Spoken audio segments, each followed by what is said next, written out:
ये कहानी है ड्रैकुला के राजा की। वो जिसे भी काटता उसे अपने जैसा बना लेता था। और साथ ही ये ड्रैकुला इमॉर्टल है, यह कभी मर नहीं सकता। लेकिन फिर भी दो चीजें हैं जिनसे ये डरता है, वो है रोशनी और चांदी।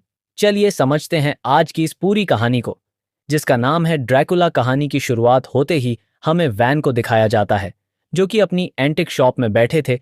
और इनकी दुकान पर काम करने वाला साइमन नाम का एक लड़का अपने हाथ में एक बो को लेकर वो कहता है कि यह 14वीं सदी का लगता है। जिसके बाद बैन उसे अपने हाथ में लेकर उसे ध्यान से देखता है। दरअसल बैन पुरानी ही एंटिक चीजों को खरीदा करता था और वो इस बो को भी खरीदना चाहता था।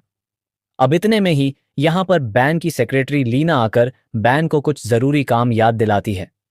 अब उसी रात कुछ चोर आकर बैन की दुकान को लूटने के लिए सिक्योरिटी गार्ड पर हमला कर देते हैं।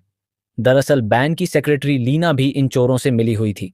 इन्हें लगता था कि जरूर ये बेसमेंट के अंदर जो लोकर है, इसके अंदर कोई कीमती चीज रखी होगी। लेकिन अंदर आने पर यह पाते हैं कि यहाँ पर एक बहुत बड़ा सिल्वर का ताबूत पड़ा हुआ था। अब इनमें से एक चोर जैसे ही उस ताबूत को खोलने की कोशिश करता है, दर्दनाक तरीके से उसकी जान चली जाती है। यह देखकर दूसरा चोर पीछे हटता है, लेकिन वो भी मारा जाता है।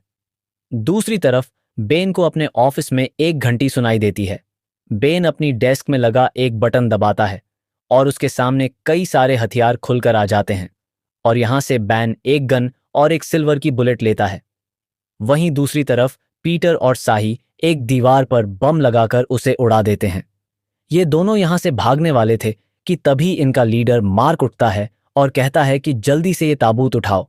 ये दोनों पीछे मुड़कर उसे बड़ी हैरानी से देखते थे हैं। अब थोड़ी देर के बाद यहां बैन भी आ जाता है, लेकिन तब तक वो चोर उस ताबूत को लेकर इस दीवार से निकलकर भाग गए थे। खैर, अब अगले दिन साइमन फिर से बैन की शॉप में आता है, जहां पर बहन उसे बताता है कि कल रात एक कीमती चीज यहां से चोरी हो गई है और मैं उसे ढूंढने के लिए ही देश से बाहर जा रहा हूं। साइमन उससे पूछता है कि आखिर चोरी क्या हुआ है, लेकिन बेन उसे कुछ नहीं बताता, सिर्फ शॉप का ध्यान रखने के लिए कहकर चला जाता है। इसके बाद हमें एक प्लेन में पीटर और शो को दिखाया जाता है, जो कि उस ताबूत को खोलने की कोशिश कर रहे थे। लीना उनके पास आकर कहती है कि ध्यान से यह ताबूत खराब नहीं होना चाहिए। यह कहकर वह चली जाती है और शाह भी उसके पीछे जाता है। अब ताबूत के पास सिर्फ पीटर बचा था और इसे खोलने के चक्कर में उसका अंगूठा कट जाता है। पीटर को यहां बहुत गुस्सा आता है, जबकि उसका वो खून ताबूत के अंदर चला जाता है और तभी अचानक से ताबूत के चारों तरफ से धुआं निकलना शुरू हो जाता है। पीटर डर के मारे उठ जाता है और ताबूत पर लगा एक क्रॉस घुमाता है, जिसके बाद वो ताबूत खुल जाता है।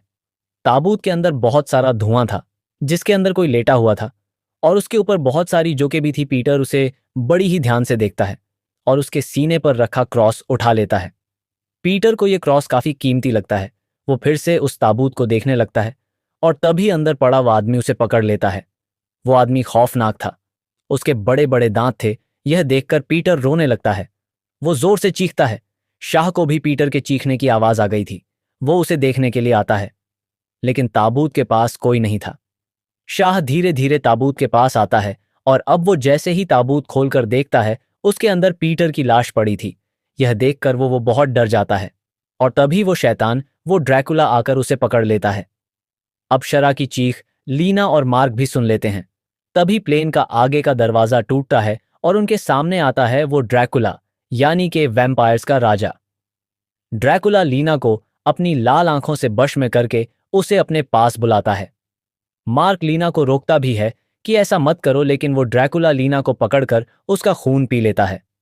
और यह देखकर मार्क अपनी गन से ड्रैकुला पर गोलियां चलाता है, लेकिन उस पर गोलियों का कोई असर नहीं होता। पीटर की एक गोली प्लेन की छत पर लग जाती है, जिससे प्लेन डिसबैलेंस हो जाता है और ड्रैकुला इसका भी अब खून पी लेता है। इसके बाद हमें दिखाया जाता है मेरी को, जिसे अक्सर ड्रैकुला के सपने आते थे और आज इसने ड्रैकुला को महसूस किया था। वहीं एयरपोर्ट के बाहर बैन टीवी पर न्यूज़ देखता है कि एक प्लेन क्रैश हो गया है और साथ ही यहाँ पर वो सिल्वर ताबूत भी दिखाया जाता है और साथ ही यह भी बताया जाता है कि इस ताबूत को टाउन हॉल में रखा गया है। अब बैन न्यूज़ देखकर उस तरफ बढ़ जाता है और साथ ही हमें दिखाया जाता है कि साइमन भी उसके पीछे आ रहा था, क्योंकि साइमन वैन को अपने फादर की तरह मानता था और वो उन्हें किसी मुसीबत में पड़ता नहीं देख सकता था। इसके बाद हमें शाम का वक्त दिखाया जाता है जहां पर वो प्लेन क्रैश हुआ था। वहां पर एक टीवी रिपोर्टर अपने दोस्त के साथ रिपोर्टिंग कर रही थी। तभी अचानक से पीछे से आकर वो ड्रैकुला उस रिपोर्टर बिला को पकड़ लेता है, लेकिन वो कैमरामैन को बहुत ज्यादा डरा हुआ देखकर उसे छोड़ देता है। वो जल्दी से भागकर अपनी बैन में आ जाती है और वो यहां से देखती है कि ड्रैकुला ने उसके कैमरामैन को मार दिया है। अब ड्रैकुला बैन का दरवाजा तोड़कर डरी हुई बिला को अपने पास बुलाता है और बिला भी उसके जादू में फंसकर उसके पास आ जाती है। वहीं दूसरी तरफ शहर में मेरी को एहसास होता है कि डकल ने अभी अभी किसी का खून पिया है। वहीं दूसरी तरफ टाउन हॉल के बाहर हमें बैन को दिखाया जाता है जो कि एक टैक्सी से उतरता है। वन पूरी तरह से तैयार होकर यहां पर आया था। अंदर आने पर वो देखता है कि यहां पर वो ताबूत और प्लेन से मिले लोगों की लाशें पड़ी थीं। बैन उस ताबूत को खोलता है लेकिन उसमें कुछ नहीं होता और तभी यहां पर उसे एक आहट सुनाई देती है और जब वो देखता है तो पाता है कि साइमन उसके सामने है। वन उसे डंटता है कि तुम यहां पर क्या करने आए हो? मैंने तुमसे कहा था नाना, तुम दुकान का ध्यान रखना। लेकिन साइमन कहता है कि मैं आपको अकेला नहीं छोड़ सकता। अब इसके बाद बेन यहां पर एक लाश को देखता है और वो उस पर हमला करने वाला होता है कि तभी साइमन उसे रोक देता है। यह बॉडी लीना की थी। वो यहां पर लंबी लंबी सांस लेती है और अचानक से उठ जाती है। लीना यहां पर वन से कहती है कि तुम मेरा कुछ नहीं कर सकते, और यह कहकर वो एक लंबी छलांग लगाकर यहां से भाग जाती है। इसके बाद पीटर इन पर हमला करने के लिए आता है, लेकिन बेन सिल्वर गोली से उस पर हमला करके उसे मार देता है। बेन उस गन को साइमन को देता है और एक और गन अपने बैग से निकाल लेता है। बैन ऊपर जाता है और नीचे साइमन था। पीटर यहां पर एक बार फिर से आ जाता है और साइमन पर हमला करता है, लेकिन इस बार साइमन उसे कई गोलियां मारता है। अब कुछ ही देर में हॉल में पुलिस आ जाती है, जिस वजह से बैन और साइमन वहां से भाग जाते हैं। रास्ते में बेन उसे ड्रैकुला के बारे में बताता है कि बहुत साल पहले हमने एक खतरनाक ड्रैकुला को पकड़ा था और उसी दौरान उसका खून मेरे अंदर चला गया था और उसे मारने का भी कोई तरीका नहीं था, और इसीलिए हमने ने उसे कैद करके एक ताबूत में डाल दिया था। साथ ही आगे बैन बताता है कि मैंने ड्रैकुला के ताबूत में जोक भी छोड़ दिए थे ताकि वो उसका पूरा खून चूसते रहे। फिर मैं उन जोकों का खून निकालकर अपने अंदर डालता था। आखिर में बैन बताता है कि ड्रैकुला अपने खून को कभी नहीं भूलता।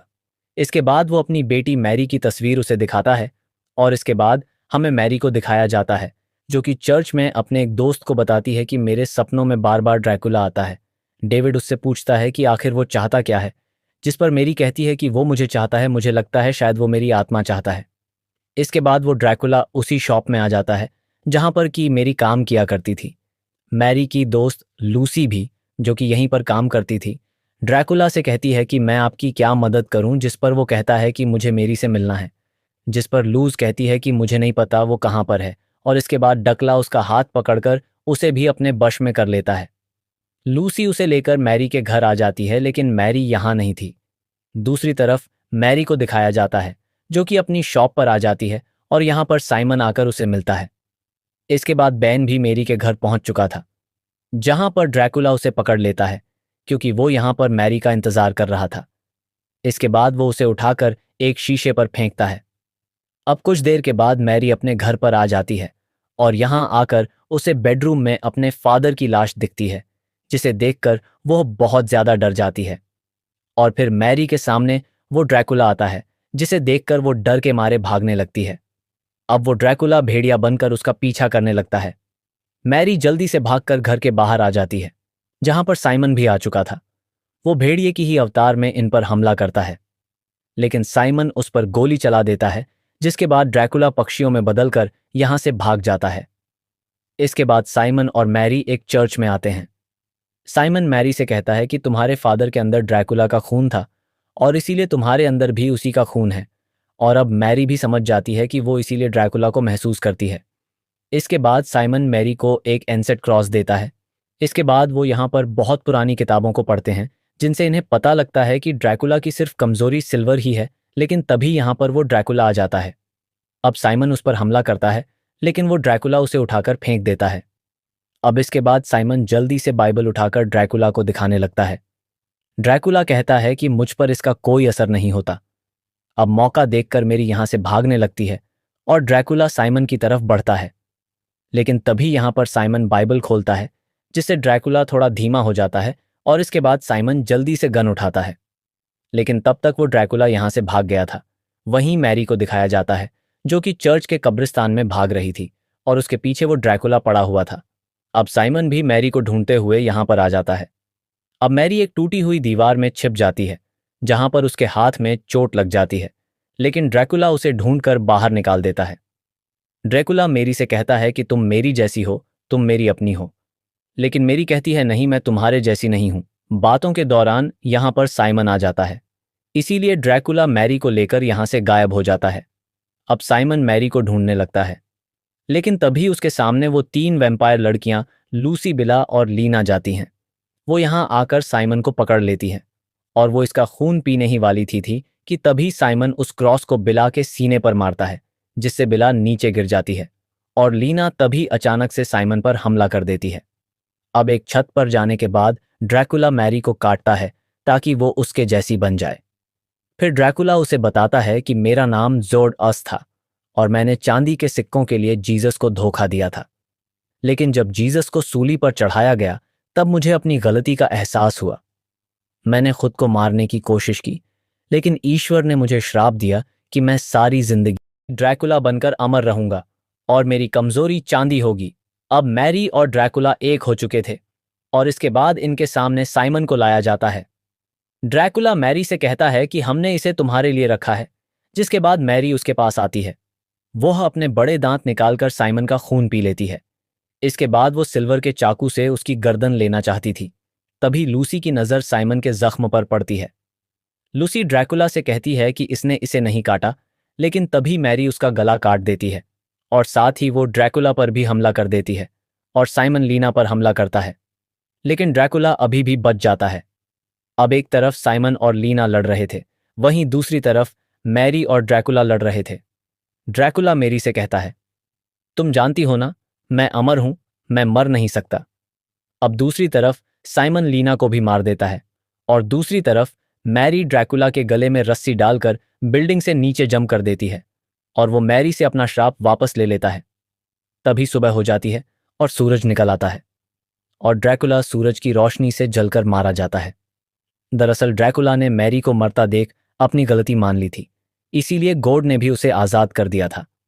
ड्रैकुला की राख को फिर से उस ताबूत में रखा जाता है, और इस बार उसकी रखवाली बेन की बेटी मैरी करती है। और इसी के साथ यह कहानी खत्म हो जाती है। चैनल पर पहली बार आए हैं तो सब्सक्राइब भी कर लें।